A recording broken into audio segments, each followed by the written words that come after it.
கிறிஸ்துவுக்குள் பிரியமானவர்களே, கர்த்தரும் இரட்சகருமாய் இயேசு கிறிஸ்துவின் ஈடினேட் நாமத்தினாலே உங்கள் யாவருக்கும் என் அன்பின் வாழ்த்துக்களை தெரிவித்துக் கொள்கிறேன். தேவனர்லி அப்பம் பிரேயர் மினிஸ்ட்ரி சேனல் மூலியமாக உங்களோடு சந்திப்பதில் மிகுந்த மகிழ்ச்சி அடைகிறேன். தினம்தோறும் அதிகால வேளையிலே பரிசுத்த வேதாந்தத்தின் ஒரு பகுதி நாம் தியானித்து நம்முடைய குடும்ப பாதுகாப்பிற்காக நாம் ஜெபித்து வருகிறோம். 26ஆம் சங்கீதம் 8 முதல் 12 ஆகிய வசனங்கள். கர்த்தாவே, உமது ஆலயமாகிய வாசஸ்தலத்தையும் உமது மகிமை தங்கிய ஸ்தானத்தையும் வாஞ்சிக்கிறேன். என் ஆத்துமாவை பாவிகளோடும் என் ஜீவனை இரத்த பிரியரோடும் கூட வாரிக்கொள்ளாதேயும். அவர்கள் கைகளிலே தீவினை இருக்கிறது, அவர்கள் வலதுகை பரிதானங்களால் நிறைந்திருக்கிறது. நானோ என் உத்தமத்திலே நடப்பேன். என்னை மீட்டு கொண்டு என் மேல் இரக்கமாயிரும்.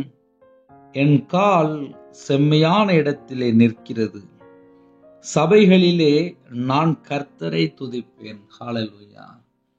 பரிசுத்தமுள்ள ஓய்வு நாளிலே சபைகளிலே நான் கர்த்தரை துதிப்பேன். அதிகால வேளையில் இணைந்திருக்கிற குடும்பம் பரிசுத்தமுள்ள ஓய்வு நாளில் ஆலயத்துக்கு புறப்படுங்க. நீங்க எந்தெந்த சர்ச்சைக்கு போறீங்களோ, ஆவிக்குரிய திருச்சபை நீங்க இருக்கிற பகுதியில் இருக்குமானால் அதிகால வேளையிலே ஆலயத்துக்கு குடும்பமா புறப்படுங்க. ஆலயத்தினுடைய நன்மைகளை பெற்றுக்கொள்ளுங்க. உங்களோட வாழ்க்கையில தேவன் என்னென்ன அற்புதம் செய்தாரோ அது எல்லாம் தேவனுடைய சமூகத்துல போய் அவருடைய பாதப்படியிலே அவருடைய சமூகத்திலே காத்திருந்து முழங்கால் படியிட்டு ஜெபித்து நாளை தொடங்குங்க. இந்த நாள் விசேஷமான நாள். தேவனுடைய சமூகத்திலே காத்திருக்க வேண்டிய நாள். கடந்த வாரத்திலே ஒரு மீன் வியாபாரி சந்திச்சேன். அவர் சொன்னாரு, ஞாயிற்றுக்கிழமை மீன் வியாபாரம் பார்த்தா எனக்கு ஒரு 1300 ரூபா கிடைக்கும், இல்ல 1500 ரூபா கிடைக்கும். அதனால நான் ஞாயிற்றுக்கிழமை சர்ச்சைக்கு போறதில்லை அப்படின்னாரு. எனக்கு மிகுந்த வேதனையா இருந்துச்சு. அந்த ஐயாட்ட சொன்னேன், ஞாயிற்றுக்கிழமை சர்ச்சைக்கு போனீங்க, தேவன் தருவார் அப்படின்னு சொன்னேன். வரக்கூடிய நாட்களில் மறுபடியும் அந்த ஐயாட்ட மறுபடியும் பேசணும். அவைக்குரிய பிள்ளைகள் ஞாயிற்றுக்கிழமை சர்ச்சைக்கு கிளம்பி போங்க.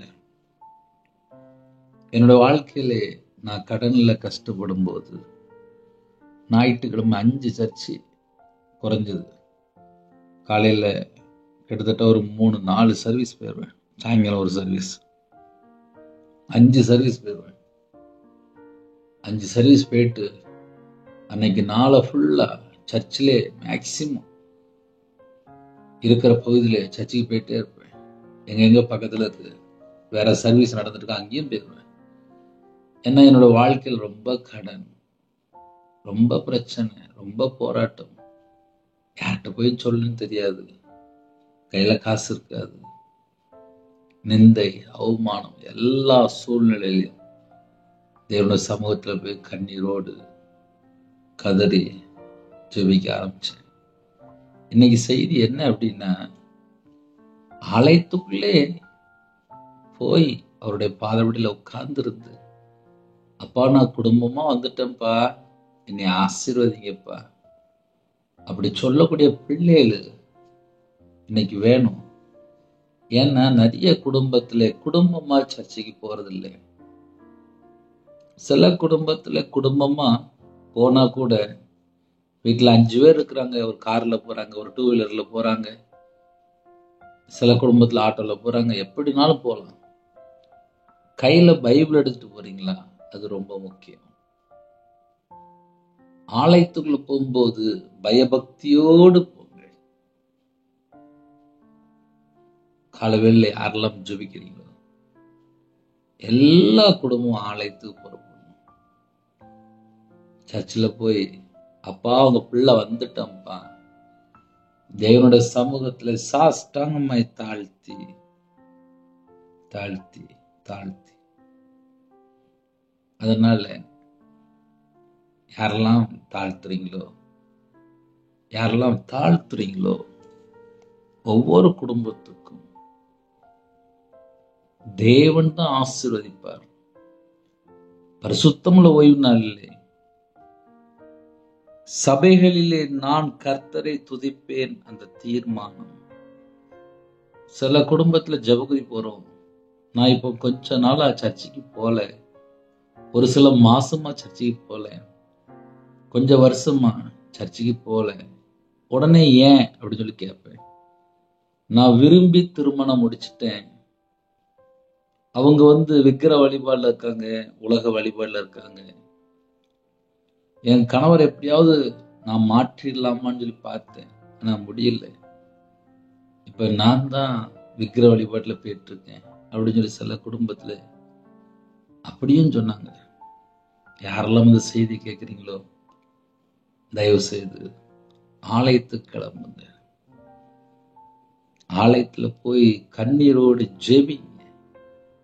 ரவிராஜ் 2025 உயிரோட கண்ணா சர்ச்சில் போய் அழுது ஜெபம் பண்ணேன். இதை ஏன் தெரியுமா உங்களுக்கு சொல்றேன்? யாரெல்லாம் கர்த்தருடைய பிள்ளைகள் இணைந்திருக்கிறீங்களோ சர்ச்சுக்கு புறப்பட்டு போங்கப்பா. பாதி பிரச்சனை மாறிடும். நான் இன்னைக்கு குடும்பமா உயிரோட இருக்கேன் அப்படின்னா சர்ச்சில் போய் அழுது ஜெபம் பண்ணேன், வீட்டமா அழுது ஜெபம் பண்ணேன். உயிர் பிச்சை போட்டிருக்காரு, அவ்வளவுதான். ஒரு மனுஷன் கர்த்தருடைய வார்த்தை விட்டு விலகி துன்மார்க்கனா வாழ்ந்துட்டான் அப்படின்னாலே வேற தேசம் தூக்கி வீசிடுவார். என் வாழ்க்கையில நான் சாபத்துல எல்லாம் வாழ்ந்திருக்கேன். அதெல்லாம் சொல்றேன். கால வேளையில ஜபிக்கிற பிள்ளைகள், செய்தி கேட்கிற பிள்ளைகள், ஆவிக்குரிய வாழ்க்கை வளரணும் அப்படின்னு நினைக்கிற பிள்ளைகள், நான் வருஷ கணக்கா செய்தி கேட்டுட்டு இருக்கேனே, எல்லாம் சரிதான். நீங்க சர்ச்சுக்குள்ள போறீங்களா? அதுதான் இன்னைக்கு கேள்வி. கர்த்தாவே உமது ஆலயமாகிய வாசஸ்தலத்தையும் உமது மகிமை தங்கிய ஸ்தானத்தையும் வாஞ்சிக்கிறேன். ஆசையா இருக்கிறேன், தாகமா இருக்கிறேன். சர்ச்சு மேல ஒரு தாகம் இருக்கா, ஒரு ஆசை இருக்கா? அதை நம்ம செக் பண்ணி பார்க்கணும். சில குடும்பத்துல பணம் சம்பாதிக்கணும் அப்படின்னா ஒரு தாகம், ஒரு வாஞ்சை.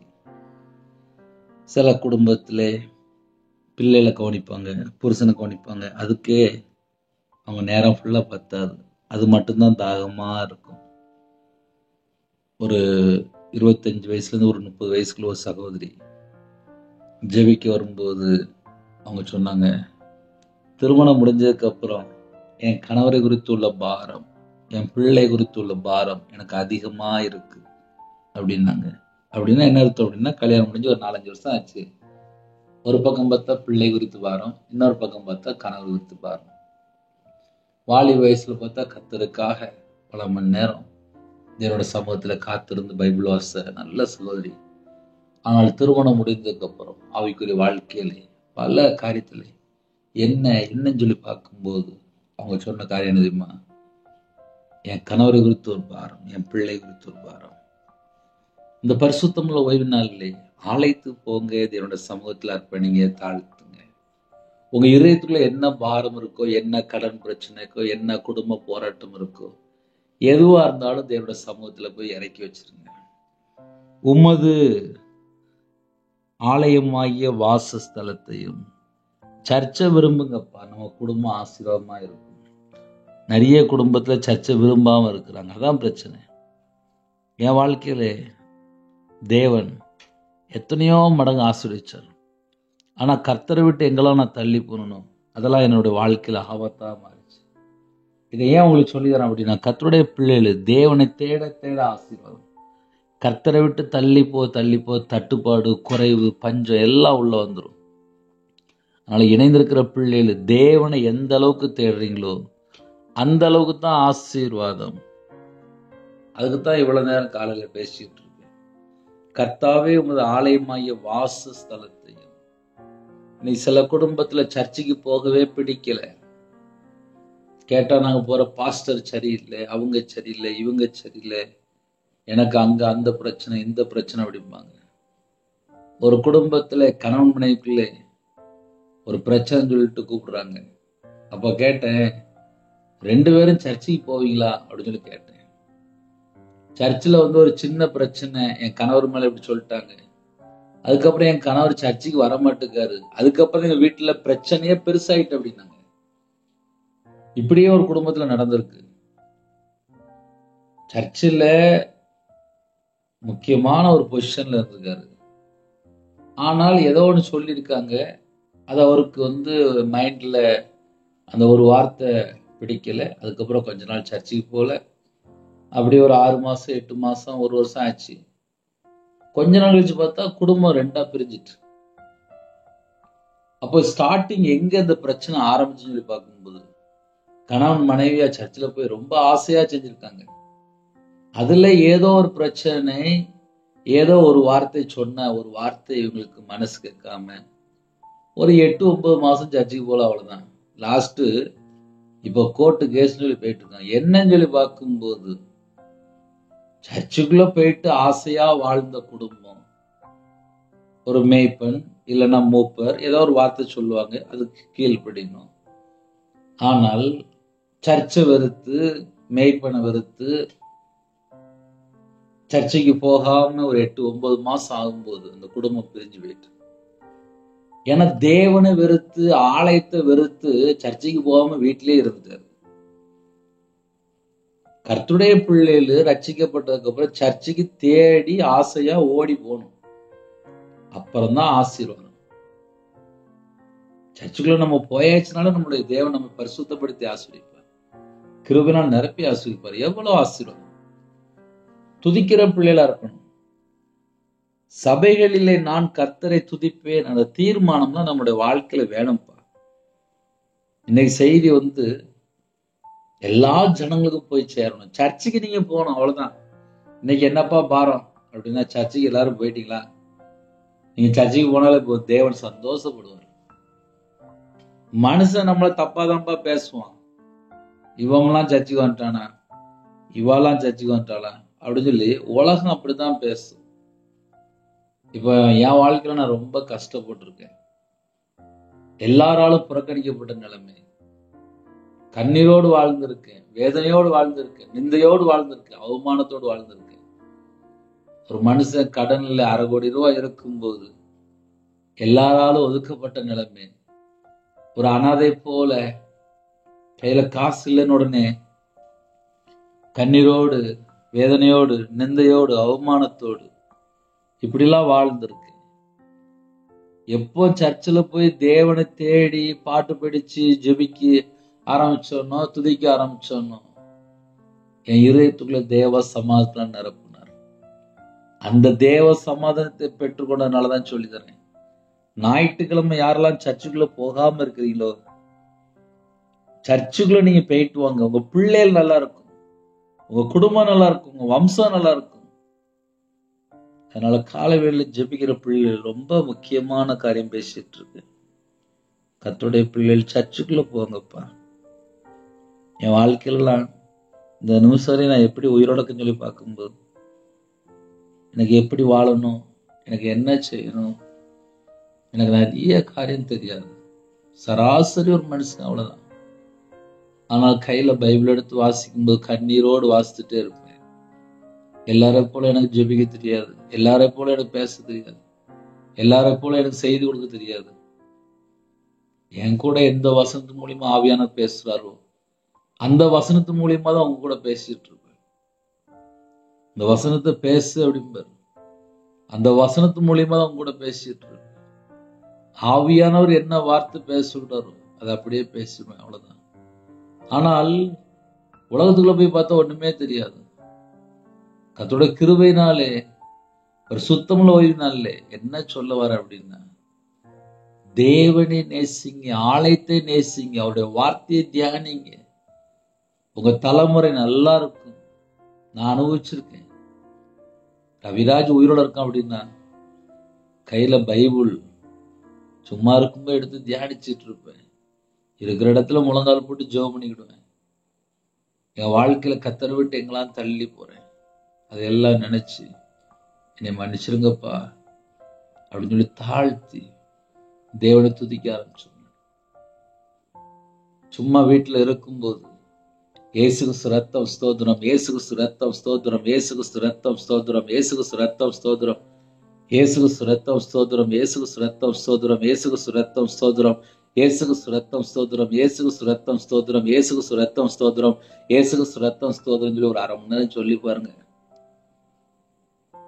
சரீரத்துல பலவீனம்லாம் மாறிடும், வியாதிலாம் ஓடி போயிடும், இதயத்துக்குள்ள தேவ சமாதானம் வந்துடும். என்னென்ன பிரச்சனைகள், எல்லா பிரச்சனைக்கும் ஒரு முடிவு வந்துடும். ஆனா நீங்க வாயை திறந்து கர்த்தரை துதிக்கணும். சர்ச்சில் வேலை பார்க்கும்போது சர்ச்சு 9 மணி, 7:30 மணிக்கு இல்லை 7:15 ஒரு ஐயா வந்துடுவாரு. அந்த ஐயாவுக்கு முட்டுக்கு கீழே எடுத்தாச்சு, ஒரு கால் தான். ஆனா சர்ச்சில் அந்த ஒரு காலில் கிட்டத்தட்ட ஒரு மணி நேரம் இல்லை, 3/4 மணி நேரம் இல்லை, 1/2 மணி நேரம் மினிமம் ஒத்த காலம் நின்று ஜோம் பண்ணிட்டே இருப்பார். அங்கேருந்து வருவேன், சர்ச்சுக்குள்ள பார்ப்பேன், ஒத்த காலில் கரெக்டாக முழங்கால் நின்று ஜோம் பண்ணிட்டு இருப்பார். அதுவும் ஆல்டர்ல போய். எனக்கு அந்த ஐயா பார்க்கும்போது அப்படி ஆசையா இருக்கும். அந்த ஐயாட்ட மெதுவாக போய் பேசுவேன். நீங்க எப்படி ரட்சிக்கப்பட்டீங்க, உங்களுடைய சாட்சி என்ன, எப்படி தேவனை தேடினீங்க. அப்போ அவர் சொல்லுவாரு, நான் மகா குடிகாரன், 24 மணி நேரம் சிகரெட்டு பீடி அடிச்சுட்டே இருப்பேன், எப்போதுமே நான் போதையில தான் இருப்பேன், எனக்கு உடம்பு சரியில்லை, டாக்டர் பிழைக்க மாட்டான் அப்படின்னாங்க. ஹாஸ்பிட்டல்ல இருக்கும்போது தேவன் அந்த அறைக்குள்ள அந்த மனுஷன் அப்படியே இயேசு அப்படியே நேரடியா தரிசனம் பார்த்துருக்காரு, கண்கள் திறக்கப்பட்ட நிலைமையில. அவர் சொல்றாரு, ஒரு 12-13 வருஷம் முன்னாடி சாவ கடந்தேன், என்னை இயேசு தேடி வந்தார், நான் அவரை பார்த்தேன், அதனாலதான் சர்ச்சுக்குள்ள நான் நேர் முழங்கால நிற்கேன். சர்ச்சுக்கு வாங்கன்னு சொல்லி என்கிட்ட யாரும் சொன்னதில்லை, என்கிட்ட யாரும் சுவிசேஷம் சொல்லலை. ஆனால் நான் சாக கிடக்கும் போது இயேசுவை நான் நேரடியா பார்த்திருக்கேன். எவ்வளவு வெளிச்சமா இருக்காது தெரியுமா, அவ்வளோ வெளிச்சமா இருக்காது. நான் வாரம் ஞாயிற்றுக்கிழமை நான் சர்ச்சுக்கு வந்துடும் சொல்லி அவர் வாரம் ஞாயிற்றுக்கிழமை சர்ச்சுக்கு சர்ச்செல்லாம் 9 மணிக்கு தான் ஆரம்பிக்கும் சர்வீஸ். பரிசுத்தவான்கள், மூப்பர்கள் எல்லாரும் லேட்டா தான் வருவாங்க. ஆனா இவரு பார்த்தா 7:15 இல்லை 7:30 மணிக்கு வந்திருப்பாரு. சர்ச்சு முடிஞ்சதுக்கு அப்புறம் பொறுமையா போவார். ஞாயிற்றுக்கிழமை வேற ஒண்ணுமே செய்ய மாட்டார், சர்ச்சுக்குள்ள இருப்பாரு. இன்னும் வரைய உயிரோட இருக்காரு.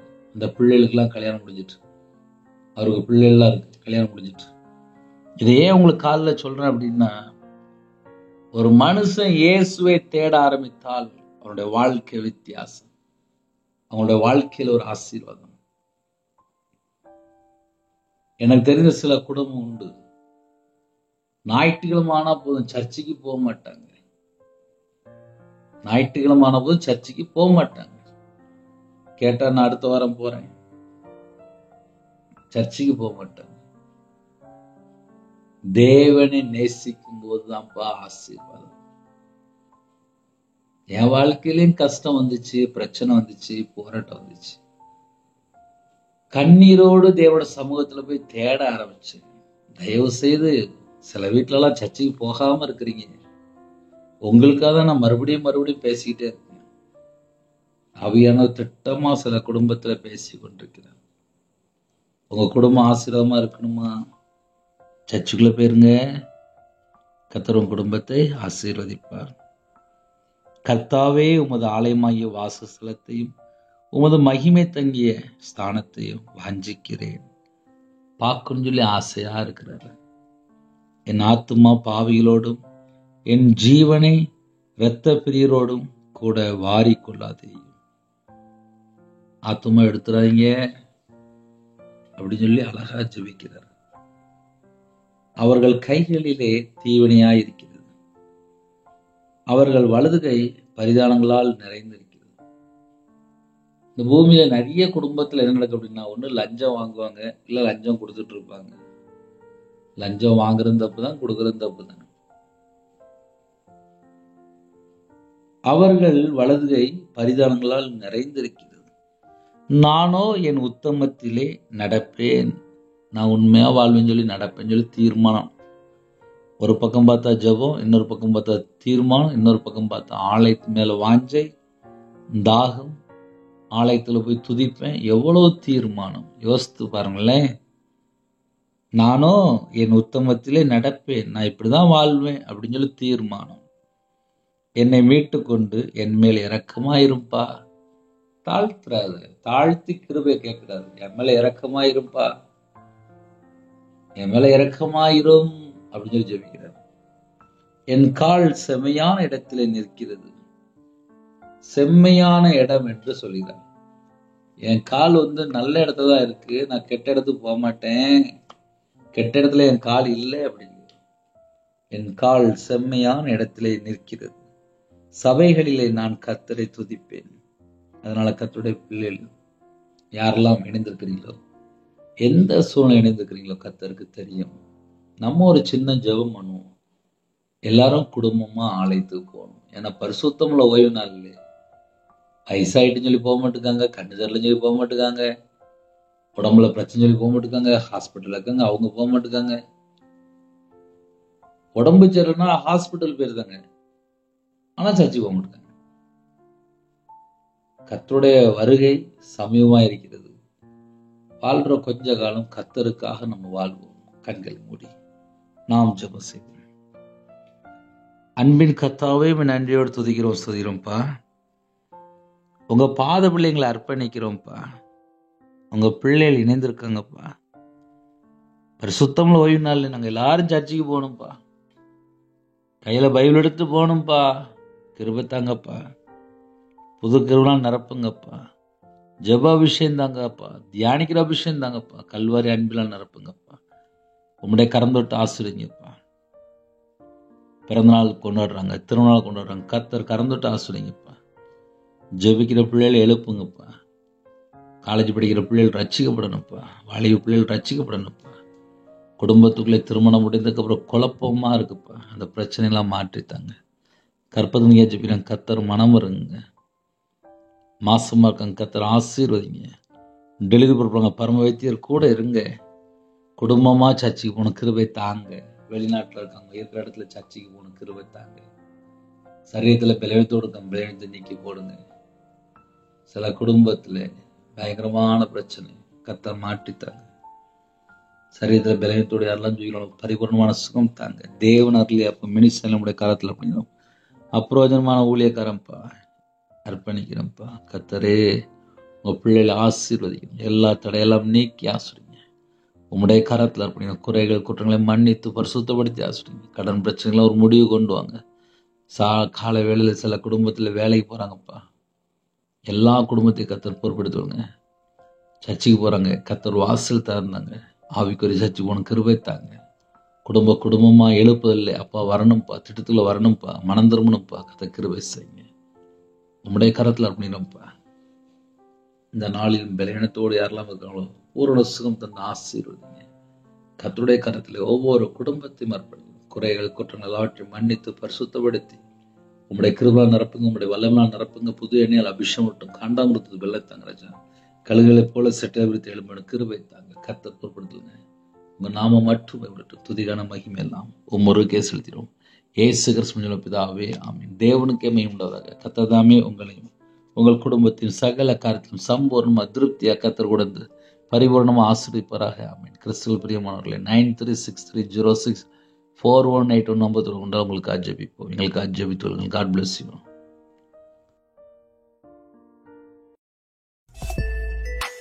Thanks for watching. Please subscribe our channel.